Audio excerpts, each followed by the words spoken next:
దేవుని నామానికి మహిమ కలుగును గాక. మీ అందరికీ నా వందనములు. ఆదికాండము 4వ అధ్యాయము. ఆదాము తన భార్య అయిన హవ్వను కూడినప్పుడు ఆమె గర్భవతి అయి కయీనును కని, యెహోవా దయ వలన నేను ఒక మనుష్యుని సంపాదించుకొన్నానెను. తరువాత ఆమె అతని తమ్ముడగు హేబేలును కనెను. హేబేలు గొర్రెల కాపరి, కయీను భూమిని సేద్యపరచువాడు. కొంతకాలమైన తరువాత కయీను పొలము పంటలో కొంత యెహోవాకు అర్పణగా తెచ్చెను. హేబేలు కూడా తన మందలో తొలిచూలున పుట్టిన వాటిలో క్రొవ్విన వాటిని కొన్ని తెచ్చెను. యెహోవా హేబేలును అతని అర్పణను లక్ష్యపెట్టెను, కయీనును అతని అర్పణను ఆయన లక్ష్యపెట్టలేదు.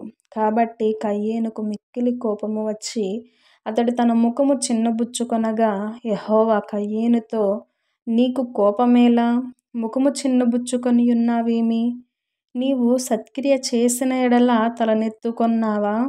సత్క్రియ చేయని ఎడల నీ వాకిట పాపము పొంచియుండును. నీ ఎడల దానికి వాంఛ కలుగును, నీవు దానిని ఏలుదువనెను. కయీను తన తమ్ముడైన హేబేలుతో మాటలాడెను.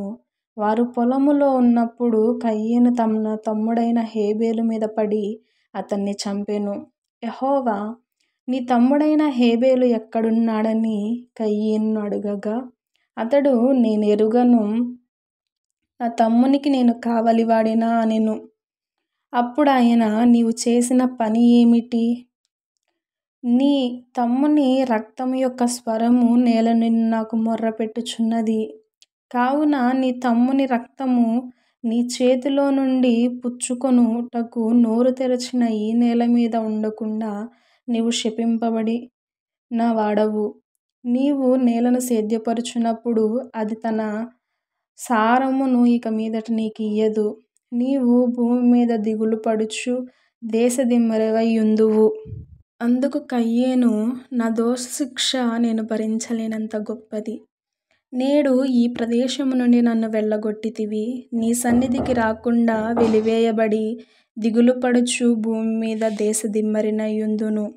కావున నన్ను కొనుగొనువాడెవడో వాడు నన్ను చంపునని యెహోవాతో అనెను.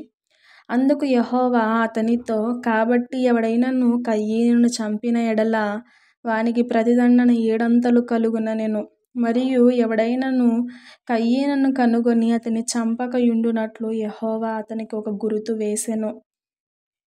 అప్పుడు కయీను యెహోవా సన్నిధిలో నుండి బయలుదేరి వెళ్ళి ఏదెనుకు తూర్పు దిక్కున నోదు దేశములో కాపురముండెను.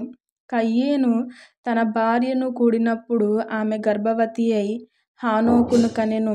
అప్పుడతడు ఒక ఊరు కట్టించి ఆ ఊరికి తన కుమారుని పేరును బట్టి హానోకు అను పేరు పెట్టెను.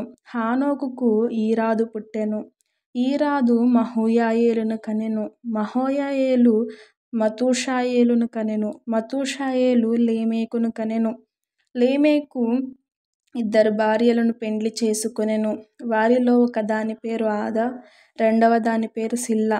ఆదా యాబాలును కనెను. అతడు పశువులు గలవాడై గుడారములలో నివసించువానికి మూలపురుషుడు. అతని సహోదరుని పేరు యూబాలు. ఇతడు సితారను సానికను వాడుక చేయువారందరికిని మూలపురుషుడు. మరియు సిల్లా తుబల్కాయీలును కన్నెను. అతడు పదునుగల రాగి పనిముట్లన్నిటినీ ఇనుప పనిముట్లన్నిటినీ చేయువాడు. తుబల్కాయీను సహోదరి పేరు నయమ. లేమెకు తన భార్యతో, ఓ ఆదా, ఓ సిల్లా, నా పలుకు వినుడి. లేమెకు భార్యలారా, నా మాట ఆలకించుడి. నన్ను గాయపరిచినందుకై ఒక మనుష్యుని చంపితిని. నన్ను దెబ్బ కొట్టినందుకై ఒక పడుచువానిని చంపితిని. 7 అంతలు ప్రతిదండన కయీను కోసము వచ్చిన ఎడల లేమెకు కోసము 77 అంతలు వచ్చుననెను. ఆదాము మరలా తన భార్యను కూడినప్పుడు ఆమె కుమారుని కని, కయీను చంపిన హేబెరునకు ప్రతిగా దేవుడు నాకు మరి ఒక సంతానమును నియమించెనని కొని అతనికి షేతు అని పేరు పెట్టెను. మరియు షేతు షేతునకు కూడా కుమారుడు పుట్టెను. అతనికి ఏనోషు అని పేరు పెట్టెను. అప్పుడు యెహోవా నామమున ప్రార్థన చేయుట ఆరంభమాయెను.